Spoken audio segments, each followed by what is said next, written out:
Todo mundo pronto aí? Bom, boa tarde a todos. Primeiramente, eu quero agradecer aí a paciência e a presença de todos até agora. Se vocês me perguntarem o que eu tenho a dizer do leilão, eu gostaria de começar com uma palavra: espetacular. Espetacular, e mostra o potencial que nós temos no Brasil para atrair investimentos, geração de arrecadação, riqueza, quando a gente faz as coisas certas. Quero compartilhar com vocês alguns números. Vocês já sabem disso, mas, começando com o leilão da parte marítima de manhã, nós tivemos 47% dos blocos ofertados, adquiridos, contratados no leilão. Isso é um número altíssimo, muito bom. Bônus de assinatura recorde, 8 bilhões, 14 milhões de reais. Nós tivemos, entre os 5 blocos mais caros já contratados pela ANP em regime de concessão, nesse leilão da 15ª rodada, nós tivemos 3. O primeiro, o terceiro e o quarto. Os outros 2 foram da rodada passada, a 14ª rodada de licitações, ocorrida em setembro do ano passado. A gente teve um resultado muito além do esperado, ainda sem contar com aqueles 2 blocos que foram retirados, que, como vocês sabem, os blocos que tinham o maior bônus mínimo de assinatura. Mas tem resultados intangíveis também, que não são menos importantes. Primeiro é a diversidade geográfica da oferta marítima que nós tivemos hoje, com operadores nas bacias do Sudeste e do Nordeste brasileiro, abrindo possibilidade para que tenhamos novas frentes para a exploração de petróleo no Brasil, além das frentes já tradicionais, a consolidação do Bacia Potiguar, Ceará, especialmente no Nordeste, Sergipe e Alagoas, Bacia de Santos com grande interesse, a gente olha o mapa ali e vê o posicionamento das companhias interessadas nas áreas ofertadas, mas a grande notícia, do ponto de vista de interesse das companhias, é a diversidade de operadores e o interesse pela Bacia de Campos. A gente teve todos os blocos da Bacia de Campos contratados. Uma notícia extraordinária para o Estado do Rio de Janeiro, que cedia a ANP e é a casa da indústria do petróleo no Brasil. Esse resultado da 15ª rodada, somado com o resultado da 14ª rodada, mostra o potencial que nós temos ainda por explorar na Bacia de Campos. E eu lembro a vocês que a Bacia de Campos ficou, ao longo de quase 10 anos, sem ofertas, em função da definição do polígono do pré-sal. O Márcio comentou ontem a questão da discussão política sobre o polígono. Eu, hoje de manhã, conversava com o ministro Moreira Franco, conversava com o Márcio também, da necessidade que nós temos de destravar investimentos dentro do polígono do pré-sal. E, independente da questão da existência ou não do polígono, há medidas regulatórias que podem ser tomadas que permitam a atração de investimentos para a Bacia de Campos. Nós consideramos isso crucial e muito importante para o Rio e para o Brasil, e vamos propor medidas para que possamos incluir blocos dentro do polígono do pré-sal, possivelmente na oferta permanente, se o Conselho Nacional de Política Energética assim deliberar, com o objetivo de destravar investimentos no Estado do Rio de Janeiro. Então, essa, para nós, é uma das grandes conclusões desse leilão, o interesse das principais companhias do mundo pela exploração da Bacia de Campos, o que traz para o Rio de Janeiro, de novo, um protagonismo que ele já teve e que a gente quer que ele recupere. Bom, boa tarde. Realmente, o Décio já falou aqui do resultado espetacular, eu acho que sucesso retumbante. Nós acordamos assim com uma expectativa assim muito diminuída. Eu perguntado aqui qual seria a expectativa de arrecadação, eu que sou otimista, falava na faixa de 400 a 450 milhões de reais, porque a gente tinha preocupação com o efeito do Repetro, ainda não decidido aqui no Rio de Janeiro, e com o impacto na ambiência em relação à retirada das 2 áreas, mas tivemos, na realidade, a melhor rodada de todos os tempos, desde a rodada 1, em 1999, quase 20 anos atrás.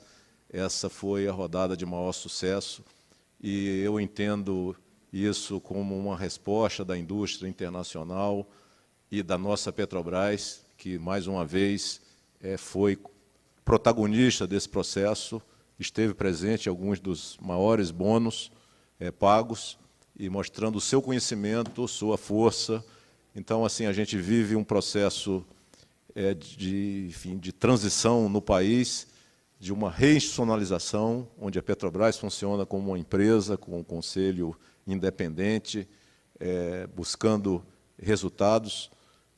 A ANP, como uma agência reguladora, que está se modernizando cada vez mais, com mais agilidade.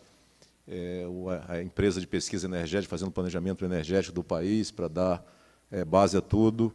A pressar o petróleo, no caso aqui não tem áreas de administração, áreas de partilha, mas no próximo leilão do dia 7 de junho vai ter, a pressar o petróleo também fazendo o seu papel, e o Ministério de Minas e Energia é responsável pelas políticas públicas e por fazer uma coordenação de todos esses entes, mas cada um com a sua devida independência, mas trabalhando em bastante harmonia. Acho que esse trabalho, a ida incansável, o diálogo incansável, tanto aqui no Brasil, de receber pessoas e ir a outros estados, e mundo afora, e conversar olho no olho com as pessoas. Aqui estiveram investidores aqui que ainda não fizeram oferta, mas eles estão aqui já, vamos dizer assim, sinalizando que vão fazê-lo em breve, estão se estabelecendo no Brasil. Os desinvestimentos da Petrobras, notadamente os projetos Topázio de águas rasas Topázio de terra e Ártico de águas rasas, que devem ter um desfecho aí ao longo dos próximos poucos meses, também vão mostrar um mercado diferente, onde novos atores vão chegar. A gente, então, vê uma indústria cada vez mais vibrante, mas ainda, de certa forma, a gente dizer, nascente. A gente não tem, hoje, mais de 40 operadores, hoje aumentou mais um pouquinho, mas a gente espera ter, como no Canadá, em terra, na região de Calgary, tem mais de 500. Então, e, vamos dizer assim, o sentido de fazer as coisas não é um sentido olímpico, lúdico, de ter bônus cada vez maiores, mas sim animar, gerar empregos, fazer com que jovens, como está aqui o engenheiro Natan Batista, aqui, que está se formando pela Universidade Federal de Pelotas, em Engenharia de Petróleo, que veio aqui assistir o leilão, então esses jovens de todo o Brasil estão acreditando nesse novo momento e estão motivados a desenvolver coisa que vai ter mais 30, 40, 50 anos, certamente, de atividade grande da indústria do petróleo. Então, eu agradeço aí a participação de todos, diria assim, o entusiasmo, as diversas matérias, a cobertura que vocês têm dado, e vocês também estão sendo motivadores para a indústria nacional e internacional. Então, eu agradeço, a gente fica aqui à disposição. Antes das perguntas, eu queria complementar a minha fala inicial, falando do leilão agora da parte terrestre, que houve à tarde, em que nós ofertamos 21 blocos, não houve interessados. A gente esperava algum interesse, especialmente na Bacia do Paraná, mas a interpretação que nós fazemos é que a questão da Petrobras está desinvestindo de ativos, tanto no projeto Ártico quanto no projeto Topázio, especialmente o projeto Topázio, são os projetos de terra, está chamando a atenção das empresas do setor no Brasil, são muito poucas empresas, e essas empresas estão divididas, né, entre o risco exploratório dos blocos da ANP e os processos de desinvestimento que a Petrobras está conduzindo. Não tenho dúvida de que o resultado de hoje à tarde foi também reflexo dessa situação, como já havia sido a 14ª rodada também, esses processos de desinvestimento eles têm se arrastado, e mostra também que nós vamos ter, a partir de agora, cada vez mais as áreas terrestres sendo objeto de discussões e leilões na oferta permanente, e cada vez menos nos leilões da ANP. Eu quero lembrar que, na oferta permanente, nós temos já 850 blocos, aproximadamente, ofertados, muitos deles na vizinhança desses projetos que a Petrobras está desinvestindo, e quero dizer também que está em discussão na agência, não é novidade, a gente colocar uma segunda onda já de blocos de oferta permanente ainda nos próximos meses para o mercado. Então, a licitação como um todo foi, como o Márcio disse, o melhor resultado que nós tivemos na história, e ficamos à disposição para responder perguntas.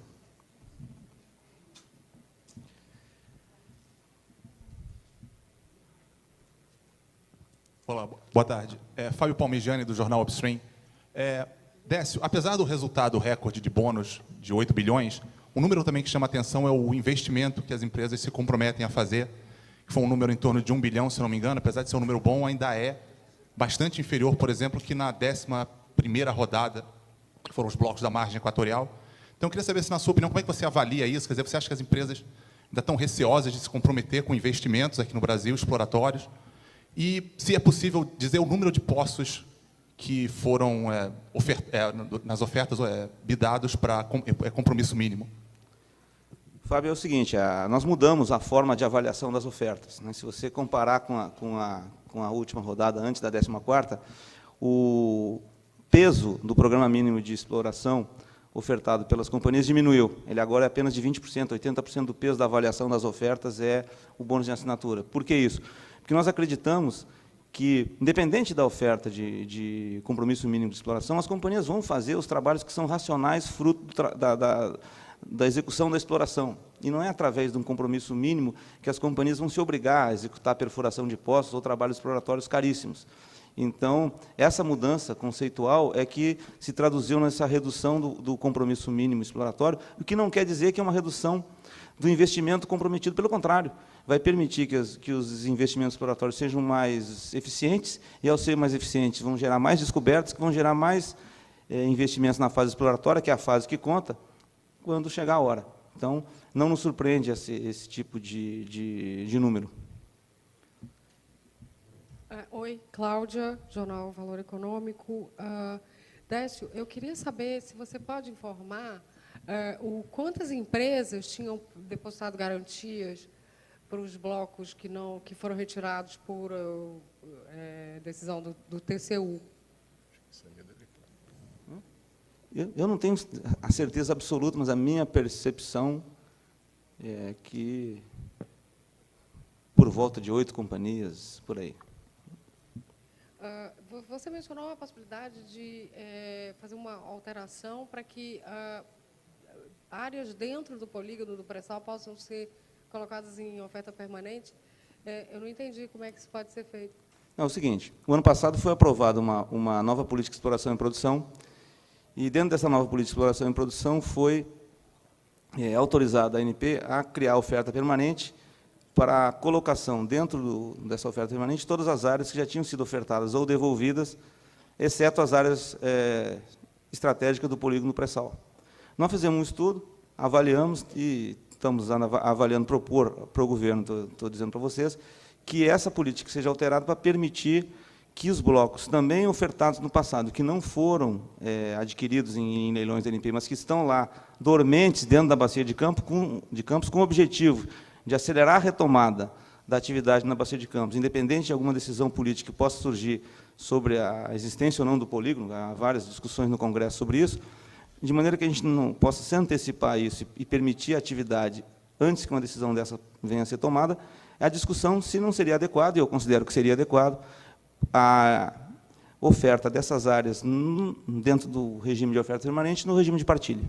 E, se isso for autorizado, vai permitir que haja uma retomada ainda maior da atividade na bacia de campos, e esse é o nosso objetivo. Desculpa, uma área pós-sal que possa ser ofertada no sistema de partilha de produção de forma permanente? Por exemplo. Pré-sal também? É uma discussão que vai ter que ser feita no âmbito do decisor político do tema, que é o Conselho Nacional de Política Energética. Mas por que não oferecer essas áreas num leilão comum? Porque o leilão comum ficaria com muitas áreas. Você teria um leilão, como a gente tinha no passado, em que você tem um conjunto muito dísparo de áreas. Umas áreas que atraem um interesse muito grande e umas áreas que têm uma atratividade menor, que são áreas que já foram ofertadas no passado e não foram adquiridas.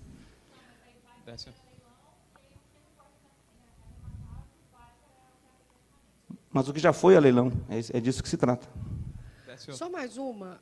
Com relação à reunião, esses blocos que ficaram, já existe um consenso entre a ANP e o MME do que vai ser, qual é o tratamento? Vocês vão propor que eles sejam leiloados sob regime de concessão no momento seguinte a essa rodada de hoje, ou vocês vão incluir, anexar eles a Saturno para a 4ª rodada do pré-sal?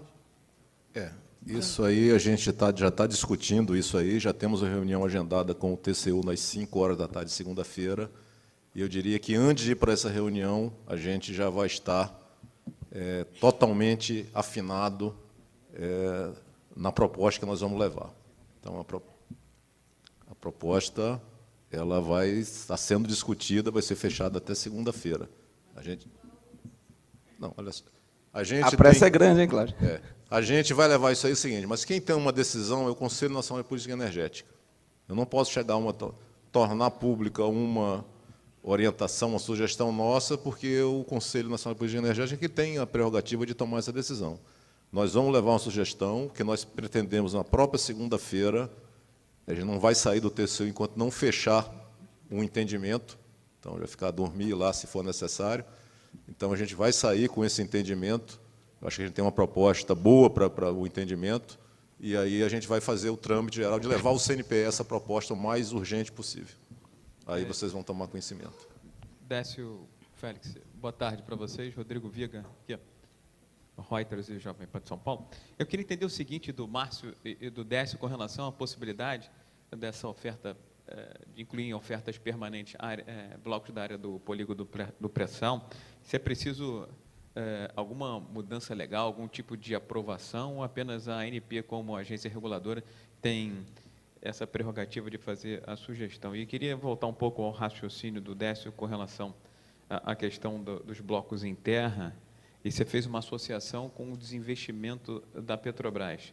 Significa dizer que essas empresas de menor porte, elas estão receosas em fazer novos investimentos ou, eventualmente, estão participando da aquisição desses ativos da Petrobras? Ou as duas coisas, né? Não, por partes aqui. Oferta permanente. As decisões de oferta permanente dentro do regime de concessão já estão no âmbito da ANP. Uma inclusão de áreas dentro do polígono do pré-sal depende de uma mudança na política de exploração e produção e de uma decisão do CNPE. O que eu estou dizendo é que, vendo o resultado desse leilão, somando o resultado desse leilão na Bacia de Campos, com o resultado do leilão da Bacia de Campos na 14ª rodada, pelo interesse que a gente percebe das companhias no entorno da Bacia de Campos, nós achamos conveniente um debate sobre a liberação de áreas dentro do polígono, sob o regime de partilha na oferta permanente, para acelerar a retomada da atividade na Bacia de Campos. Eu acho isso absolutamente fundamental para o Rio de Janeiro e vamos levar essa proposta para o Conselho Nacional de Política Energética. Segundo, em terra, essas empresas de pequeno e médio porte, elas têm orçamentos limitados. Então, há uma disputa por orçamento entre a aquisição, no nosso entendimento, obviamente, entre a aquisição de ativos já em produção, né, hoje de posse da Petrobras, ou o aumento da carteira exploratória dessas companhias em leilões como os nossos de hoje. Eu acredito que, por uma questão de equilíbrio de portfólio, de diversificação de riscos, essas companhias estão, já que pela primeira vez têm a oportunidade de adquirir ativos em produção, estão optando por isso. Daí o resultado na área de terra. O Márcio pode complementar. Só complementando a questão da... O Conselho Nacional de Política Energética aprovou, através de, quer dizer, depois de um grupo de trabalho coordenado pelo Ministério de Minas e Energia, com participação de diversos agentes, a ANP, inclusive, e a indústria, foi proposta uma nova política de exploração e produção para o país, o ano passado, ela foi aprovada em junho do ano passado, a última era de 2003. Essa nova política, ela, entre outras inovações, ela permite... ela autorizou a ANP a fazer a oferta permanente de áreas. Naquele momento, a decisão foi que áreas dentro do polígono do pré-sal não deveriam entrar nessa oferta permanente. O que a ANP está pleiteando, e que vai ser analisado aí nos próximos dias e levado ao CNPE, é autorizar vender áreas, colocar em oferta permanente áreas que foram licitadas, enfim, em partilha, que não foram objeto de oferta, como a gente teve no ano passado, com o Pau Brasil, por exemplo. Só lembrando que a gente precisa aprender com as lições. Por que a gente está refletindo isso? Ao analisar o resultado das 2 rodadas de concessão, nós percebemos que o interesse pela região da Bacia de Campos é alto. E isso nos leva a sugerir essa alteração.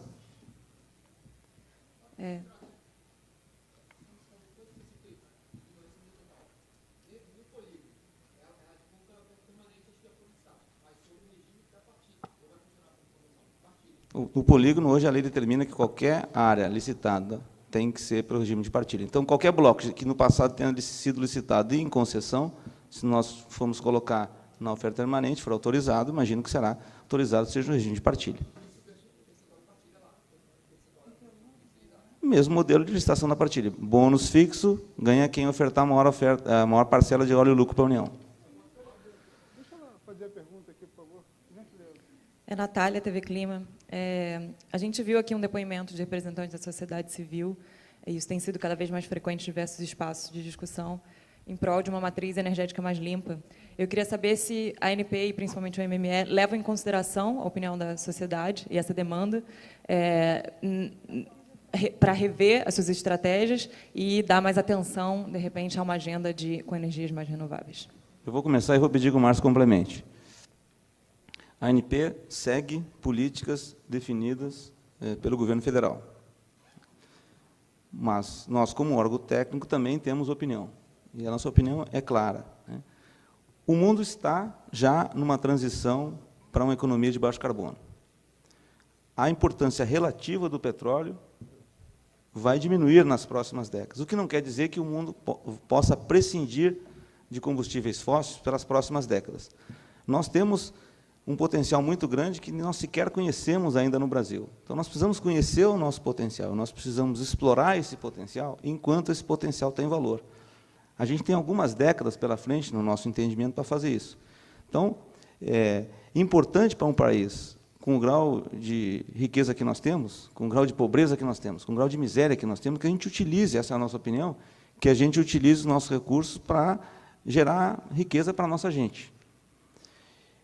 Nós temos também, e a opinião da ANP é clara, né, a questão dos não convencionais.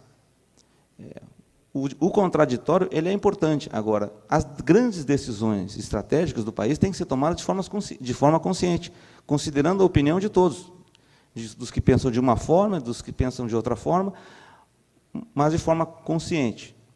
O fraturamento é uma prática, fraturamento junto com a perfuração horizontal, uma prática comum e corrente no mundo. O fraturamento é utilizado há mais de 50 anos. Se você perguntar qual é a nossa opinião, nós somos, sim, favoráveis ao fraturamento.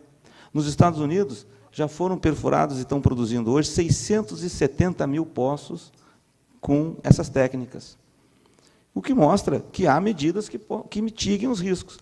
O que nós precisamos fazer é a sociedade brasileira tomar essa decisão de forma consciente, levando em consideração as opiniões técnicas de quem são a favor do fraturamento, as opiniões técnicas e maduras de quem é contra o fraturamento, tomar uma decisão consciente.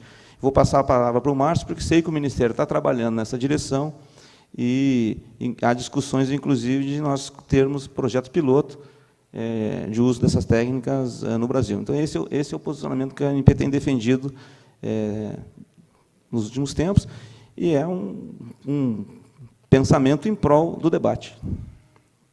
O Ministério de Minas e Energia trabalha com algo que eu chamo de sincretismo energético do país. O Brasil tem uma das matrizes energéticas mais diversificadas e sustentáveis do planeta. Isso é uma vantagem competitiva que nós temos. O Brasil é signatário e está trabalhando para cumprir as metas do Acordo de Paris.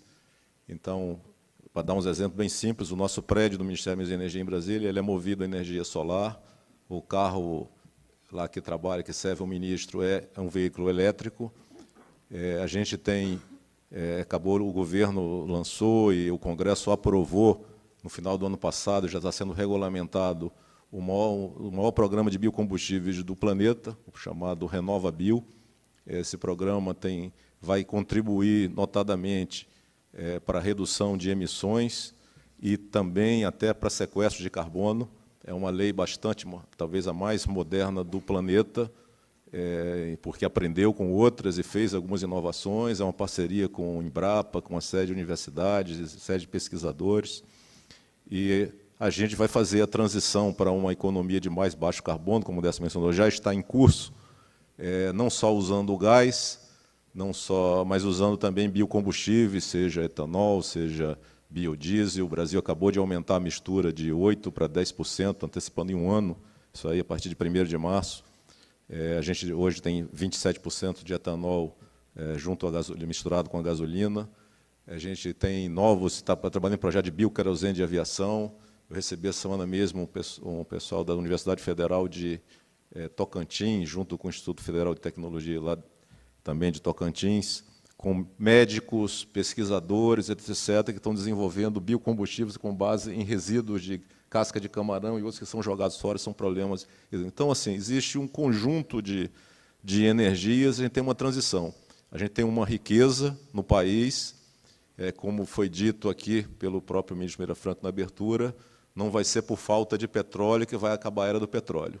Mas é duro ver que o Brasil vai deixar para trás, pode deixar para trás riquezas que poderiam beneficiar, pelo menos, nessa transição. A gente quer aumentar a participação do gás na matriz energética. Agora, diferente de outros países que tem base nuclear, base carvão, a gente tem uma matriz mais limpa, as mudanças climáticas, outras questões, a gente não tem mais a hidroeletricidade com a mesma pujança ou com muita flutuação. A energia eólica e solar ela também tem uma flutuação, e essas são as térmicas a gás que fazem esse balanço. Foi criado esse tabu sobre o não convencional. A gente está trabalhando no Ministério, ouvindo, com certeza o governo ouve a sociedade. Todos os nossos programas foram construídos com base em consultas públicas, audiências públicas, com muito debate público. A gente está discutindo com o Ministério Público Federal, com agentes da sociedade, os movimentos que têm sua posição, as populações tradicionais, enfim, todos. A gente tem conversado e a gente o que quer fazer? São 3 ou 4 projetos que a gente chama piloto, um na Bacia do Parnaíba, um no Maranhão, outro na Bacia do Reconfa, na Bahia, outro na Bacia do São Francisco, no estado de Minas Gerais, onde a gente quer fazer um projeto chamado Transparente, um poço transparente, onde a sociedade possa observar todas essas coisas, todo mundo possa ter certeza que pode se trabalhar de uma maneira correta, adequada, e que talvez esse nome, fracking, o fraturamento, vamos dizer assim, foi vilanizado, onde ele é usado em várias atividades, inclusive o Reino Unido baniu o fracking por um tempo, e nesse período foram identificados alguns abalos sísmicos, assim, e eram as minas de carvão, e que ninguém imagina fechar. Então, assim, uns são mais vilanizados, outros não, e a gente quer mostrar a realidade, e a gente respeita a opinião, a decisão de municípios, de estados que não querem, mas outros querem, e esses estados que eu mencionei, eles estão trabalhando, e notem que são estados que são governados por exemplo, partidos hoje da oposição ao governo. Não é por causa disso, não é uma questão política, ideológica, é uma questão pragmática, e a gente acho que tem a obrigação de testar, e a sociedade depois decidir se essa riqueza vai ser transformada, vai ser monetizada ou vai ser guardada estrategicamente. Sabrina Vale, Bloomberg, boa tarde mais uma vez. Eu queria saber se vocês já fizeram um levantamento de quantas empresas bidaram e quais são as novas entrantes, né, e uma avaliação geral desse resultado. Historicamente, assim, nos últimos anos, pelo menos, né, a gente vê sempre a Petrobras com uma atuação mais forte. Dessa vez, quem teve atuação mais forte, tanto em número de blocos como em valor pago, foi a Exxon, a americana, a maior empresa privada do mundo. Teve a volta da Chevron também, com 4 blocos. Teve uma alemã que levou 7 blocos, nova, já operou no Brasil, mas está voltando. Enfim, tem uma presença muito forte das estrangeiras, que me parece que é sem precedentes. Queria que vocês fizessem, por favor, uma avaliação disso. Eu vou pedir para o pessoal passar para vocês aqui o resumo, mas eu vou ler. Tivemos 13, na parte de mar, 13 empresas ofertantes, 11 estrangeiras. Tivemos 12 empresas vencedoras, e tivemos empresas de 9 países diferentes, incluindo o Brasil. Como você já mencionou aí algumas delas, e eu falei na abertura, que essa diversidade de operadores, junto com a diversidade geográfica das áreas ofertadas, foi um dos grandes sucessos do leilão.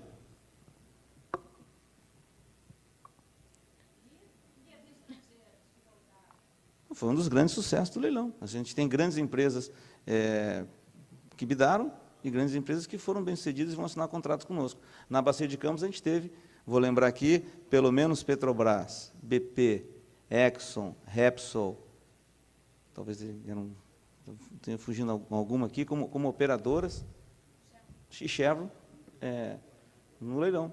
Como você disse, uma presença muito marcante. E não só as empresas americanas. A gente olhar as empresas europeias, tivemos empresa do Reino Unido, tivemos empresa da Noruega, tivemos empresa da França, tivemos empresa da Alemanha, tivemos empresa de Portugal, talvez tenha, não sei se Espanha, Repsol. Quer dizer, praticamente todos os grandes países europeus estavam representados aqui no leilão de hoje também, e são empresas que vão assinar contratos conosco. Quer dizer, nós tivemos diversidade geográfica de bacias, em que essas companhias vão explorar no Brasil, e diversidade geográfica de operadores estrangeiros que vêm operar no Brasil.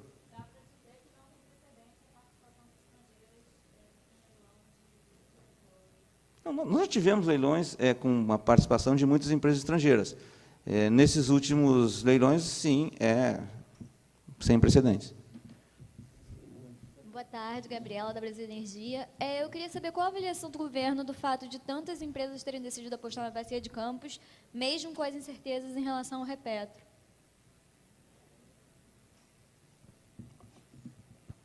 Bem, está sendo feito um trabalho assim de conversa. O governo do Estado do Rio de Janeiro tem apoiado isso. O secretário Cristino, que esteve aqui hoje de manhã mesmo, ele esteve reunido com os parlamentares. Acho que já houve uma sinalização, não um resultado, mas assim talvez a radicalização tenha diminuído. A semana passada, ou não, essa semana, já não sei, segunda-feira, o Estado do Espírito Santo, a Assembleia Legislativa do Espírito Santo aprovou o Repetro num projeto de lei, que é uma das ideias de se fazer aqui. O Estado de São Paulo, que também tem investimentos gigantescos, já aprovou por decreto, e sem que se saiba que tenha qualquer questionamento. O governador Alckmin emitiu um decreto regulamentando lá a questão do ICMS do Repetro. Foi feito acordo no CONFAS com todos os estados, tinha um estado outro que estava contra. Então, assim, isso avançou, e eu diria que é uma prova de confiança no Brasil. Então, e a gente vai continuar trabalhando para que isso aconteça. Então, como eu falei aqui, a minha preocupação da arrecadação do leilão estava associada a isso aí. Qual seria o efeito do Repetro, que vocês estavam colocando? Mas a Bacia de Campos realmente mostrou ali um interesse muito grande e suscitou essa rediscussão de autorizar oferta permanente de áreas dentro do polígono na área da Bacia de Campos.